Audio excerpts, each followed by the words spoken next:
سب سے اول نمبر پر اخلاق میں انگریز بھی یہ کہتے ہیں کہ حضور کے علاوہ کسی کو ہم نے نہیں دیکھا. اخلاق دنیا اپنے تو اپنے غیر جس بات کے قائل ہیں. تو پھر میں پوچھتا ہوں ہم کو اخلاق سیکھنے کے لیے کیا ایسوں کے پاس جانے کی ضرورت ہے جن کو پیشاب کا سلیقہ نہیں آتا؟ ہمارے ملک میں خاص طور پر ہندوستان میں بہت ساری جو میٹروپولیٹن سٹیز ہیں، بڑے بڑے شہر ہیں، وہاں پر کچھ مینجمنٹ اور پرسنالٹی ڈیولپمنٹ کے کورسز کرائے جاتے ہیں، 6 مہینے کے، 2 مہینے کے، 3 مہینے کے. کچھ نوجوان آئے تھے بنگلور سے ہمارے پاس. میں نے ان سے پوچھا تھا کہ کیا کرائے جاتے ہیں، یہ پرسنالٹی ڈیولپمنٹ کیا ہے؟ انہوں نے کہا کہ اس میں بہت سارے کیریکٹر سکھائے جاتے ہیں، بیٹھنا کیسے ہے، لوگوں سے ہینڈ شیک کیسے کرنی چاہیے، دسترخوان پر بیٹھے تو ہاتھ کیسے رکھنا چاہیے، اسپیچ دینے کے وقت کیسے بات کرنا چاہیے، لوگوں سے ملنے میں، تجارت میں، یہ سب چیزیں سکھائی جاتی ہیں. میں نے ان نوجوانوں سے کہا سکھانے والے لوگ کون ہیں؟ سکھانے والے لوگ وہی ہیں جن کو دنیا دیکھتی ہے یہ کھڑے ہو کر پیشاب کرتے ہیں. میں نے ان سے کہا جن کو پیشاب کرنے کا طریقہ نہیں آتا وہ پرسنالٹی ڈیولپمنٹ تمہیں سکھائیں گے. اور ایک طرف میرے آقا فرما رہے ہیں انما بعثت لاتمم مکارم الاخلاق، میں تو اسی لیے پیدا کیا گیا کہ تم کو سب سے اعلیٰ اخلاق پر بناؤں. اور میرا رب قرآن میں فرماتا ہے وَإِنَّكَ لَعَلَىٰ خُلُقٍ عَظِيمٍ، اے محبوب ہم نے آپ کو سب سے اعلیٰ اخلاق پر پیدا کیا ہے. تو اللہ کی بات کو نہیں سن رہا، نبی کی بات کو نہیں سن رہا، اور ایک درندر کی بات کو سن رہا ہے، ایک درندے کی بات کو جس کے ہاں بھار کھانے کے علاوہ کوئی چیز نہیں. ہاں کچھ لوگ جو پرسنالٹی ڈیولپمنٹ اور دنیا جس کو کہہ رہی ہے، میں کہتا ہوں یہ دکھاوے کے اخلاق ہے، دکھاوے کے اخلاق ہیں. حضور کے اخلاق پر آ کر کے تو دکھاؤ. چیلنج ہے پوری دنیا کو، چیلنج ہے. حضور کے اخلاق کی بات کر، ہینڈ شیک کیسے کرنا چاہیے. ابھی میں آشام میں ہمارے حاجی عبدالمجید صاحب کے گھر میں ایک بات عرض کر رہا تھا کہ حضور پاک صلی اللہ تعالیٰ علیہ وسلم کی اخلاق کریمہ میں اگر ایک بات میں بتا دوں، ہم میں سے کون کر رہا ہے؟ حضور کے بارے میں صحابہ کہتے ہیں جب حضور کسی سے مصافحہ کرتے تھے تو اس وقت تک اپنا ہاتھ نہیں لیتے تھے جب تک سامنے والا نہیں لیتا. جب تک سامنے والا اپنا ہاتھ نہیں لے لیتا تب تک حضور اپنا ہاتھ نہیں لیتے تھے. کچھ لوگ کتنی دیر تک حضور کا ہاتھ دباتے تھے، پکڑتے تھے، حضور کبھی کھینچتے تھے. آج تو ہم بھی اپنا ہاتھ نہیں لے پائے. نبی پاک کے اخلاق کی بات کر رہے ہیں. ارے دوسرے یہ جتنے بھی ڈھکوسلے ہیں، مدینہ طیبہ میں جاؤ، ایک جگہ ہے ثنیۃ الوداع. آپ نے شاعر نے سنا ہوگا طلع البدر علینا من ثنیات الوداع وجب الشکر علینا ما دعا للہ. یہ ثنیۃ الوداع کیا چیز ہے؟ کیا ایک جگہ کا نام ہے. مدینے میں اونچی گھاٹی تھی، یہاں سے جو بھی آتا تھا مدینے وہیں سے انٹر ہوتا تھا. تو وہ جو مدینے کی بچیاں تب بجا کر حضور کا استقبال کر رہی تھی، اس نے یہی کہا ہے ثنیۃ الوداع کی گھاٹیوں سے ہم پر چودھری کا چاند طلوع ہو. ثنیۃ الوداع مجھے بات کیا کہیں گے اور توجہ سے سن. یہ آج بھی علاقہ کہاں ہے؟ مدینے والوں سے جا کر پوچھ لینا کہ تاریخ میں معلوم کرنا یہ علاقہ کہاں ہے. مسجد قباء دیکھا ہوگا، مسجد قباء مدینہ شریف میں، اس کے قریب میں ہی یہ جگہ ہے. مسجد قباء سے باہر نکلے کہ تھوڑی دور پہ یہ ثنیۃ الوداع کی گھاٹیاں وہاں پر ہے. اب تو روڈ بن گئے، سگنل ہے، ساری چیزیں، لیکن جگہ وہ ہے. یہ مسجد نبوی سے حضور کے حجرے سے کتنا ہے؟ 5 کلومیٹر. کتنا ہے؟ 5 کلومیٹر. یہ کیوں میں بتا رہا ہوں؟ اب سنو. 5 جب بھی نبی پاک صلی اللہ تعالی علیہ وسلم کے پاس کوئی مہمان آتا، جب تک اسے ٹھہرتا اور جب وہ جانے والا ہوگا تو حضور اس کو ثنیۃ الوداع تک جا کر چھوڑ کے آتا تھا. اخلاق کی بات کر رہے ہیں. وہاں تک حضور پاک اس کے ساتھ جاتے چھوڑنے کے لیے مہمان کو. یہاں دروازے سے نکلا تو غائب ہے. حضور کے اخلاق کی بات کر رہے ہیں. نبی پاک صلی اللہ علیہ وسلم کے اللہ حضرت انس چھوٹی عمر کے تھے، حضور کے غلام ہیں، حضور کے غلام ہیں. نبی پاک صلی اللہ علیہ وسلم کی خدمت کرنے والے. آج دنیا کسی خادم کے ساتھ یہ رویہ کر کے دکھا دے رہا، یہاں تو اس کی زندہ مثالیں ہیں، اور گوروں نے یہاں پر کیا کیا ظلم مچائے تھے۔ جب کبھی کوئی غلامی میں آتا ہے تو انسان اپنی پوری بھڑاس اپنے غلام پر نکالتا ہے، چھوٹی چھوٹی باتوں پہ اس کو مارتا ہے۔ حضرت انس حضور کے خادم تھے، کہتے ہیں میری چھوٹی عمر تھی، نہ سمجھ ہوتی ہو سکتی ہے، لیکن حضرت انس کہتے ہیں میں نے جب تک رسول اللہ کی زندگی میں خدمت گزاری کی ہے، ایک بار بھی رسول اللہ کو ڈانٹتے ہوئے نہیں دیکھا۔ کئی مرتبہ تو مجھ سے سالن گر گیا، برتن ٹوٹ گیا، نبی پاک نے مسکرا کر کے کہہ دیا جاؤ، اسی کو تو کہا ہے امام زمان آتا ہے فقیروں کے انہیں پیار کچھ ایسا، خود بھیگ دیں اور خود کہے مانگنے کا بھلا۔ اخلاق کی بات کر رہے ہو، حضور پاک صلی اللہ علیہ وسلم مدینے کی گلیوں میں کھڑے ہیں صحابہ کے ساتھ، اچانک ایک عورت دور سے آ رہی تھی، پاگل عورت تھی، دماغی توازن جس کا صحیح نہیں ہے، اور بڑبڑ بہت کرتی تھی، زبان چلتی زیادہ تھی، جیسی وہ آنے لگی تو صحابہ نے دیکھ لیا یا اگر حضور کے پاس آ گئی تو پریشان کرے گی، حضور کو پریشان کر دیں، راستہ روک لیا، حضور کو گھیر لی، حضور نے کہا چھوڑ دو آنے دو۔ کون ہے جو اس طرح کے لوگوں سے ملنا پسند ہے؟ کون ہے؟ صحابہ کو حضور نے کہا چھوڑ دو آنے دو، صحابہ نے کہا یا رسول اللہ وہ عورت بڑی زبان کی خراب، جب بولنے لگتی ہے تو بہت کچھ بول جاتی ہے، مدینے والے سب اس سے پریشان رہتے ہیں۔ حضور پاک نے کہا چھوڑ دو اسے آنے دو، صحابہ راستہ نہیں چھوڑ رہے تھے۔ تو جان کر میرے آقا نے کیا فرمایا، جب بھی یہ بات کہتا ہوں تو دل پہ لگتا ہے، دل پہ لگتا ہے۔ میرے آقا نے فرمایا صحابہ سے چھوڑو اس کو، مجھے پتا ہے پورے مدینے میں اس کی کوئی بات سنتا نہیں، اگر میں بھی نہ سنوں تو کس کو سنا دے گا؟ اگر میں بھی نہ سنوں تو اپنی باتیں کس کو سنائے گی؟ اعلیٰ حضرت نے یہی تو کہا تھا تجھ سے جو منہ چھپائیں تو کریں کس کے سامنے؟ یا رسول اللہ تجھ سے جو منہ چھپائیں تو کریں کس کے سامنے؟ کیا کسی اور سے توقع نظر کی ہے؟ بد ہے تو آپ کے بھلے ہیں تو آپ کے ٹکڑوں پہ یہی کے پلے ہیں، روک کدھر تک ہے؟ وہ عورت قریب آئی، صحابہ ہٹے۔ اب یہ بڑی آزمائش کی بات ہے میرے عزیزوں، دنیا دکھاوا کر سکتی ہے، غریبوں کے پاس جا کر کے ہاتھ رکھ کر کی فوٹو کو کھینچوا سکتی ہے، ہاں یہ ساری چیزیں ہو سکتی ہیں، لیکن رسول اللہ کے اخلاق وہ نیچرل تھے، اوریجنل تھے۔ صحابہ کہتے ہیں وہ عورت جب بات کرنے لگی تو حضور ایسی توجہ سے سن رہے تھے جیسے کسی بڑے دانشور کی بات سنی جاتی۔ اس کو یہ فیل ہونے بھی نہیں دیا کہ وہ پاگل عورت ہے۔ کسی پاگل سے ہم بات نہیں کریں تو ہنس دیتے ہیں، یہ دیکھو کیسی بات کر رہا ہے۔ ہم کسی ہٹے ہوئے دماغ والے سے بات نہیں کریں تو اس کا مذاق بھی اڑا دیتے ہیں، کیا بات کر رہا ہے۔ ایک پاگل عورت سے میرے آقا اگر بات کرتے تو اس کو یہ احساس ہونے نہیں دیتے کہ وہ پاگل ہے، توجہ سے اس کی بات سنیں۔ اخلاق میں حضور پاک کے مثل کوئی ہو سکتا ہے؟ عزیزان گرامی، اسی لیے بات بیچ میں آئی تو میں نے چند اخلاق میرے آقا کے رکھ دیا آپ کے سامنے، چند اخلاق۔ حضور پاک صلی اللہ تعالیٰ علیہ وسلم مسجد نبوی میں ہے، صحابہ سے کہتے ہیں کوئی ہے تم میں سے جس پر میرا کوئی حق باقی ہے تو لے لے مجھ سے۔ کون کہے گا آج؟ جس کو اللہ تھوڑا سا مقام دے دے وہ کھڑا ہو کر دیا پکارے کہ کسی کے پاس حق ہے تو لے لو، سب تو ہاتھ دبائے ہوئے لوگ ہوتے ہیں۔ اور حضور صحابہ سے کہہ رہے کوئی ہے جس پر میرا کوئی حق باقی ہے تو لے لو، صحابہ کو خاموش۔ ایک صحابی کھڑے ہوئے کہا میرا حق ہے۔ یہ صحابہ کی جماعت تھی، حضرت عمر ابن خطاب تلوار کھینچے تھے، انہوں نے تو رسول اللہ سے اپنا حق مانگ رہا ہے، حضور نے اشارہ کیا تلوار اندر کرو۔ یہ دنیا کی چھوٹی عدالت نہیں، محمد عربی کی عدالت۔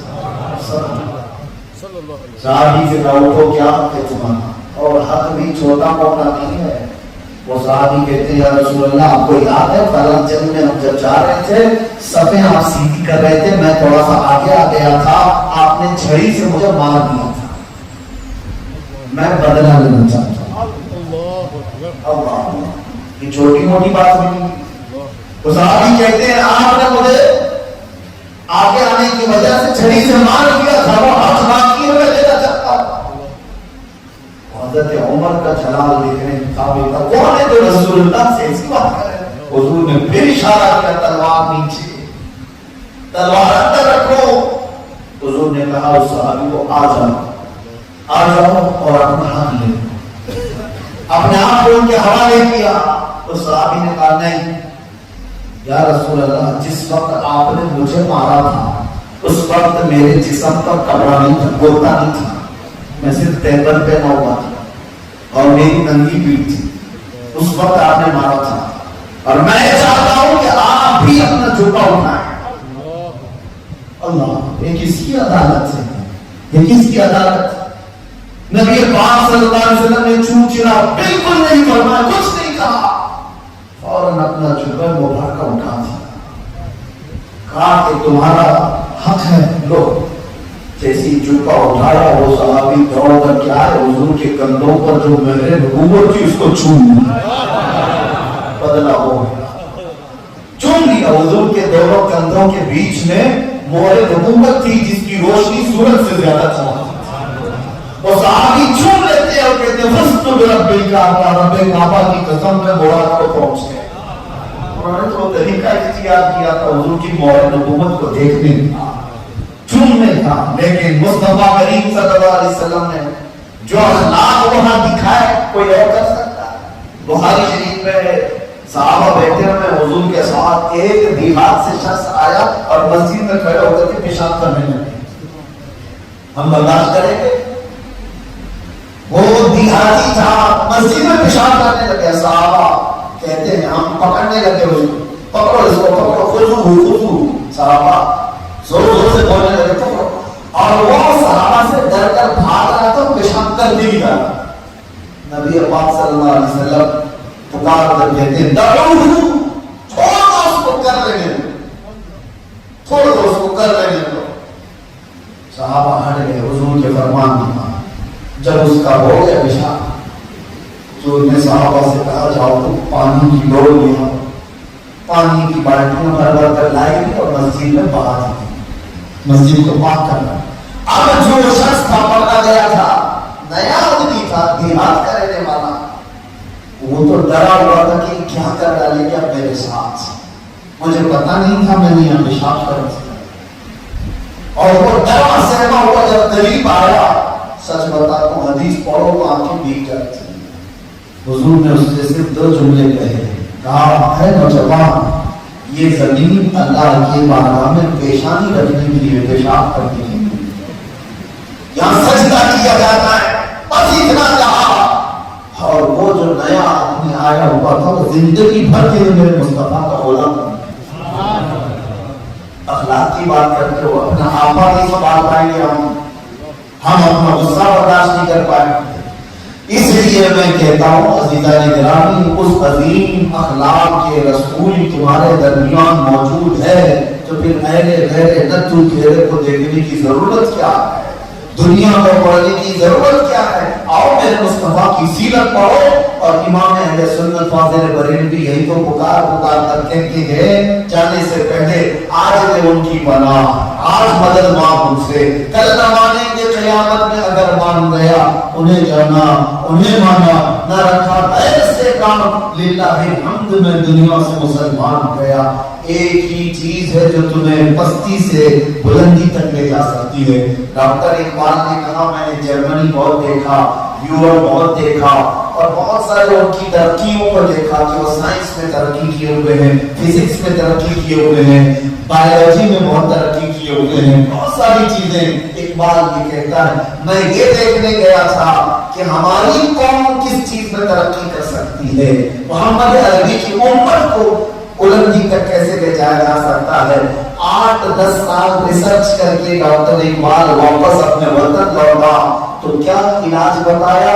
کہا کہ اے امت مصطفیٰ، تمہاری بلندی، تمہاری طاقت، تمہاری سر بلندی اور کامیابی میں نے دیکھا ہے سائنس میں، فزکس میں، میتھس میں، جغرافی میں، یہ سارے فیلڈ میں نہیں، بلکہ ایک ہی چیز ہے کہ اسی محمد سے وفا تمہیں جو ہم دیتے ہیں، یہ جہاں چیز ہے کیا لو قلم تیرے، یہ ایک چیز ہے، ایک نقطہ ہے جس پہ واپس آ کر جمع ہو جاؤ۔ نوجوانوں سے یہی میں کہنا چاہوں گا، اپنا مطمع نظر، اپنا مقصد زندگی ایک ہی بنا دو، انہیں جانا انہیں جانا۔ اپنی زندگی کا کل اثاثہ ایک ہی چیز بنا لو، کیا ہے؟ انہیں جانا انہیں مانا۔ اور اس سفر میں دنیا کیا کہتی ہے اس کی پرواہ نہ کرو۔ تمہاری داڑھی کو کون دیکھ رہا ہے، تمہاری ٹوپی کو کون دیکھ رہا ہے، تمہارے جبے کو کون دیکھ رہا ہے، اس سے تمہیں کوئی پرواہ نہ ہو، اس لیے کہ ہم نے جس کے لیے کیا ہے وہ تو دیکھ رہا ہے، جس کے لیے کیا ہے وہ دیکھ رہا ہے۔ مجھے ایک بہت پیاری بات یاد آتی ہے، علامہ خالد حسین رضوی رحمۃ اللہ تعالی علیہ، اللہ ان کی قربت پر عطا و رحمت نازل فرمائے۔ جب سنا وہ کہتے تھے کہ جب ان کو گھسیٹ کر کے پولیس والے لے کر کے جا رہے تھے اور سختیاں کرتے تھے، تو ظاہر سی بات ہے یہ کس کے لیے کرتے ہیں؟ اپنے آنکھوں کو دکھانے کے لیے۔ یہ ڈپارٹمنٹ کے لوگ یہی کرتے ہیں، ہمارے ساتھ بھی یہی ہوتا تھا۔ آپ کے محبوب اسٹیٹ سے، آپ کے گجرات سے جب ہمیں دھولا بڑا کر گھمایا جا رہا تھا، مجھے پتا ہے میں اب اظہار کروں گا تو پھر یہ بات وائرل ہو جائے گی۔ ہم سے کہتے نہیں تھے کہ مفتی صاحب ہم کورٹ پہ لے کے جائیں گے تو ہاتھ پکڑ کے لے جائیں گے، ہم آپ کو اس طرح سے لے کے جائیں گے۔ میں کہتا تھا کوئی بات نہیں، دونوں ہاتھ میں ہتھکڑی ڈال کے لے جاؤ، کوئی بات نہیں۔ ان کو یہ سب چیزیں کس لیے کرنی پڑتی وہ بھی میں دیکھ رہا ہوں، اس لیے کہ جو آقا بیٹھے ہوئے ہیں ان کے وہ سختیاں کرتے تھے کہ کیسے لے کے جایا جاتا، ایسے لے کے جایا جاتا ہے ایک آروپی کو، ایک قیدی کو، ایسے لے کے جاؤ، ایسے لے کے جاؤ۔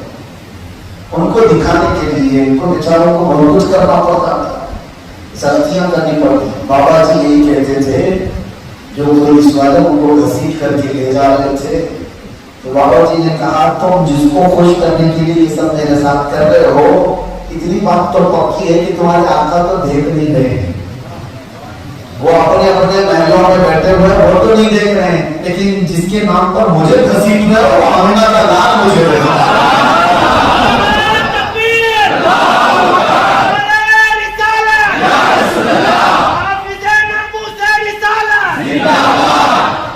ایک بات یاد رکھو، دنیا کیا کہتی ہے اس کی طرف توجہ نہ کرو۔ دنیا کیا کہتی ہے اس سے حاصل کچھ بھی نہیں ہوتا، یہ لاسٹ میں صرف اتنا ہی کہتی ہے انا للہ و انا الیہ راجعون، بس اس کے علاوہ کچھ نہیں ہوتا۔ اور ان کی باتوں کا کوئی جواب بھی نہیں ہے۔ آپ ٹوپی اتارتے تو کیا دنیا خوش ہو جائے؟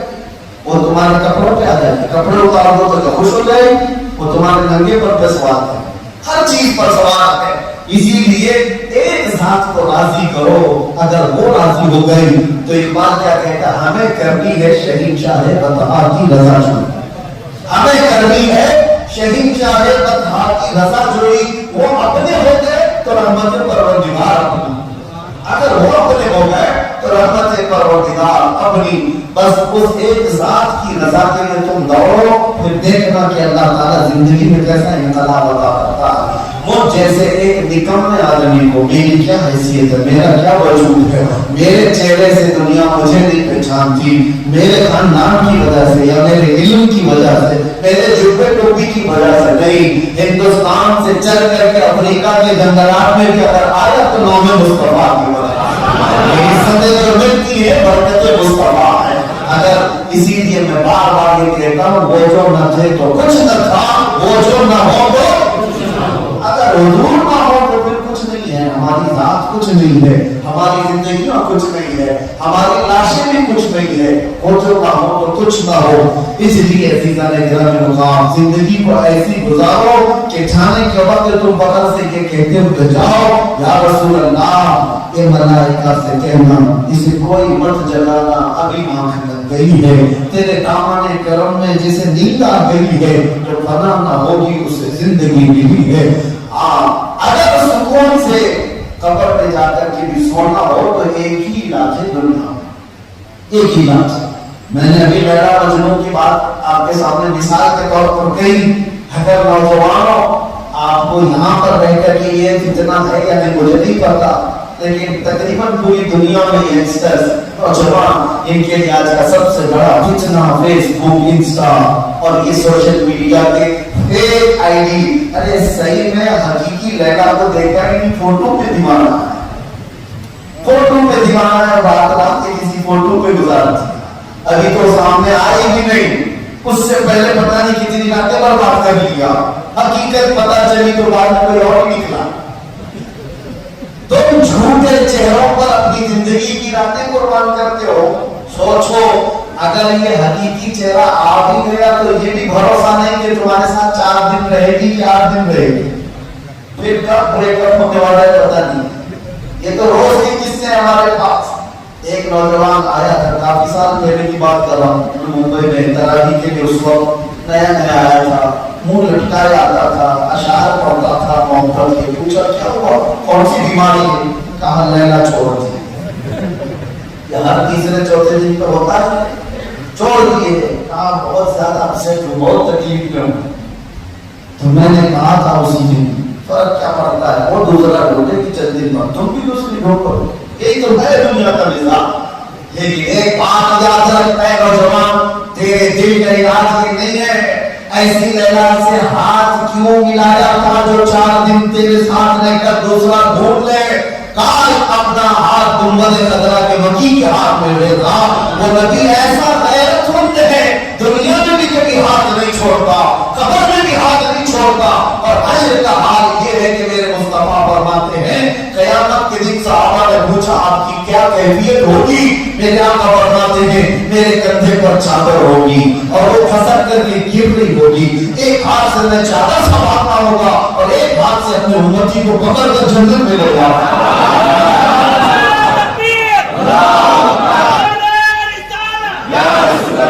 جو نہ بھولا ہم غریبوں کو رضا، یاد اس کی اپنی عادت کیجیے.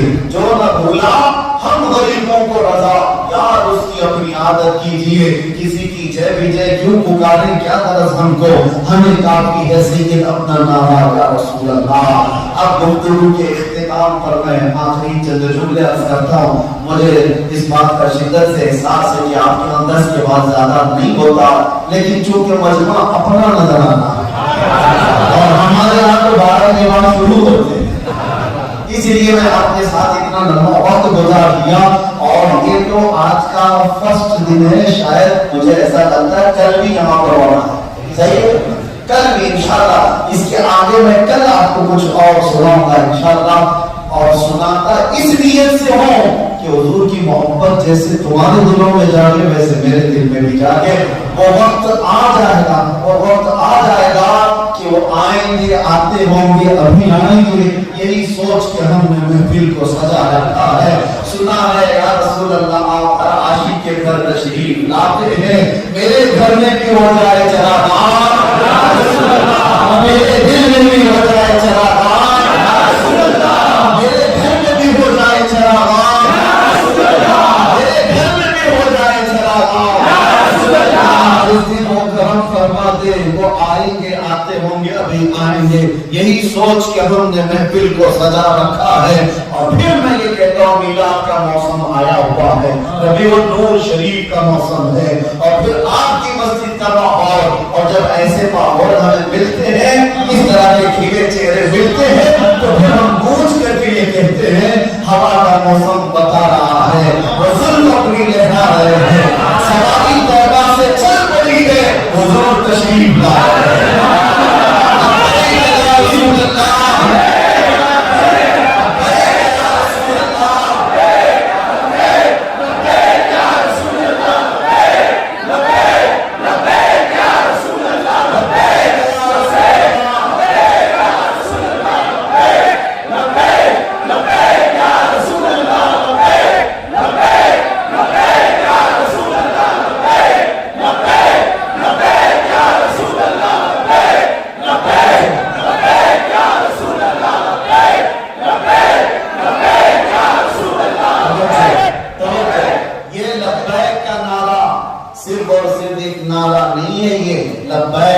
مطلب ہے یا رسول اللہ میں حاضر ہوں. اور ہمارا معمول یہ ہے، ہمارے گھر کے دروازے پر اگر کوئی آ کر کے ہمیں پکارے، ایک ایک بار پکارے مفتی صاحب، دوسری بار پکارے مولانا صاحب، ہم اندر سے سن رہے ہیں کوئی تو ہے پکار رہا ہے، کوئی تو ہے پکار رہا ہے۔ ہم جیسے نکموں کی غیرت گوارا نہیں کرتی کہ 2-3 بار کوئی پکارے تو دروازہ نہ کھولیں گے ہم۔ آپ کے گھر کے باہر جا کر کوئی کھڑا ہو جائے، آپ کا نام لے کر پکارے تو دروازہ نہیں کھولیں گے؟ ہو سکتا ہے 5 منٹ نہیں کھولے، 10 منٹ نہیں کھولا، آدھا گھنٹہ اگر کوئی کھڑا ہو کر پکارتا رہے تو کوئی تو کھول ہی دے گا۔ کیا بات ہے، کس وجہ سے پکارنا ہے؟ یہ تو دنیا کا دستور ہے۔ میرا رسول ایسا غیرت مند ہے، ایسا غیرت مند ہے، جب اس کا ان کا امتی کبھی کسی بھی خطے سے لبیک یا رسول اللہ کہتا ہے، میرا یقین یہ کہتا ہے دروازہ کھلے گا اور تاجدار مدینہ کہیں گے بتا تیری رضا کیا ہے، بتا تیرا سوال کیا ہے۔ اور جس دن یہ موقع آ گیا وہی ہماری زندگی کی معراج ہے، وہی ہماری زندگی کی معراج ہے۔ اور آج میں یہاں پر مولانا نے کہا اس لیے ساؤتھ افریقہ میں بھی، بلکہ امریکہ میں بھی، یورپ میں بھی، آسٹریلیا میں بھی، ہند میں بھی، ہر علاقے میں بھی آج ایک چیز کو گونجنا ہے، جس کو جس چیز سے تکلیف ہوتی ہے ہونے دو۔ ہمیں جو پتا ہے تمہاری تکلیفوں کا علاج سوائے موت کے کچھ نہیں ہے، اور ہم پکار پکار کر کہیں گے آئی لو سیدنا محمد رسول اللہ۔ ہم کیا کہیں گے؟ آئی لو سیدنا محمد رسول اللہ۔ اس میں کسی کو کوئی آپتی ہے، کسی کو اعتراض ہے؟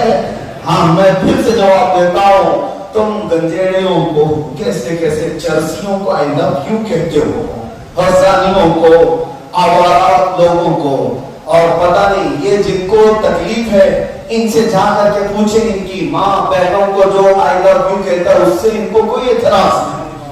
ہاں، ماں کی اور بہنوں کی عزتیں اچھالنے والے یہ آئی لو یو کے جملے کس لیے استعمال کیے جاتے ہیں؟ زیادہ طور عام طور پر ان سے تمہیں کوئی تکلیف نہیں۔ اور ایک غلام مصطفیٰ اگر اپنے نبی سے محبت کا اظہار کرے تو کہاں مرچی لگی، کیوں تکلیف ہوئی؟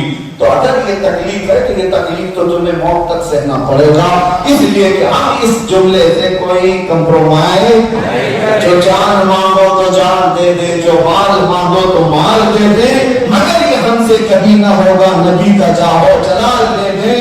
آخر میں یہ کہوں گا مجمع گرم ہو گیا، تمہاری غذا مل گئی اور میری دوا بھی ہو گئی۔ لبیک یا رسول اللہ،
آپ اپنی جگہ پر بیٹھ جائیں جیسے بیٹھے تھے، یہ جو باؤنڈری ہے اس کو اس کنارے چلے جائیں، بیچ میں گیپ چھوڑ دیں کہ حضرت کی جیسے بڑی ہوئی۔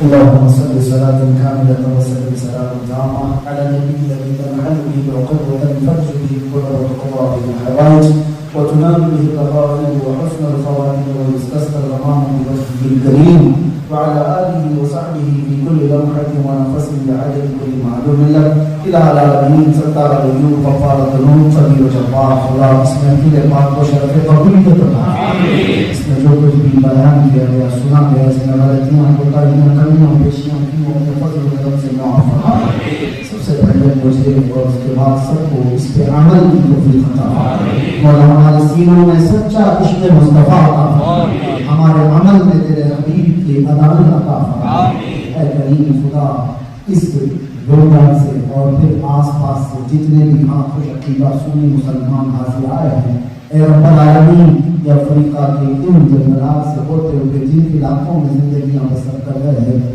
خالص ان سب کو تیری رضا عطا فرما اللہ ان سب کی زندگیوں سے تو راضی ہو جا قیامت تک ان کی نسلوں میں عاشقان مصطفیٰ پیدا ان کی اولاد کو ان کی نسل کو ان کے خاندانوں کو بد عقیدہ اور گمراہ ہونے سے محفوظ فرما اے رب العالمین یا حلال رزق کی تلاش میں جو آئے ہیں انہیں بھر بھر کر کو رزق حلال عطا فرما محتاجی سے محفوظ فرما ظالموں کے ظلم سے محفوظ فرما خصوصیت کے ساتھ مولا جو ابھی تک باہر یہاں آئے ہوئے اپنے وطن کو چھوڑ کر ہجرت کیے ہوئے جس طرح سے بھی مولا نئے دیش میں آزادی کے ساتھ نہیں رہ سکتے غریب خدا یہاں کے شرمین سے ان کی اور یہاں کی شرارتوں سے ان کی حفاظت جو معاملات یہاں کے ظالموں کی طرف سے ہوں یا کہیں کے ظالموں کی طرف سے ہوں مولا ان سب کے ظلم سے خوش عقیدہ سنیوں کی حفاظت فرما ان کے مال کی ان کی عزت کی ان کے آبرو کی ان کے اولاد کی ان کی بیوی بچوں کی حفاظت فرما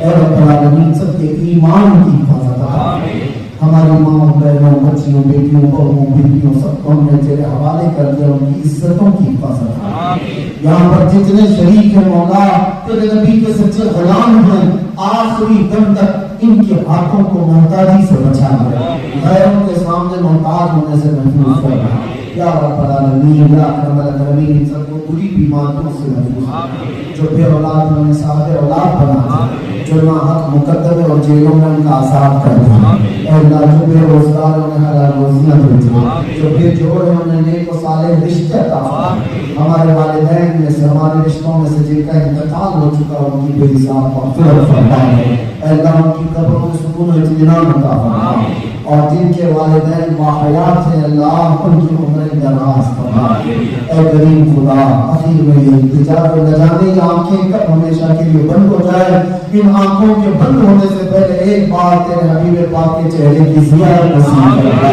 ان اللہ و ملائکتہ یصلون علی النبی یا ایھا الذین آمنوا صلوا علیہ وسلموا تسلیما اللهم صل على سيدنا محمد وعلى اله واصحابه الكرام وبارك وسلم دعواهم فيها سبحانك اللهم وتحيتهم فيها سلام واخر دعواهم الحمد لله رب العالمین جب میں واپس ہو یا اللہ جب میں واپس ہو یا اللہ لب جاری ہو بس لا الہ الا اللہ محمد رسول اللہ کل انشاءاللہ العزیز خاص طور پر میں عرض کروں گا ایک ایسا ذکر پاک ہے جو مجھے میرے مشائخ اور میرے بزرگوں نے اجازت کے ساتھ عطا کیا مختصر کل بیان کے بعد ہم ذکر کا حلقہ قائم کریں اس لیے کہ ذکر ہماری روح کی غذا ہے جسم کو جیسے بھوک لگتی ہے ناشتہ نہ کرو دوپہر کا کھانا نہ کھاؤ تو رات تک آدمی کمزور ہو جاتا ہے اسی طرح سے روح کو بھی بھوک لگتی ہے جسم کو کھانا نہ دو تو یہ کمزور ہوتا ہے لیکن روح کو اگر اس کی غذا نہ دو تو یہ شیطانی کاموں پر لگ جاتی ہے اور روح کی غذا کیا ہے اللہ کا ذکر مہینوں ہو گئے برسوں ہو گئے ہم نے ذکر الہی کیا ہے میں آپ کو طریقہ بتاؤں گا کل انشاءاللہ وہ ذکر پاک ایسا میرے تجربے کی بات بتا ممبئی کی سرزمین پر ہم ہر بدھ کو یہ ذکر کرتے تھے ایک دو نہیں سینکڑوں نوجوان جو ڈرگز کے ایسے ایڈکٹ تھے الحمدللہ فجر کی نماز کے پابند تھے میں سمجھتا ہوں ذکر کے محفل کی برکت سے اور میرے پاس اس کا تجربہ بھی ہے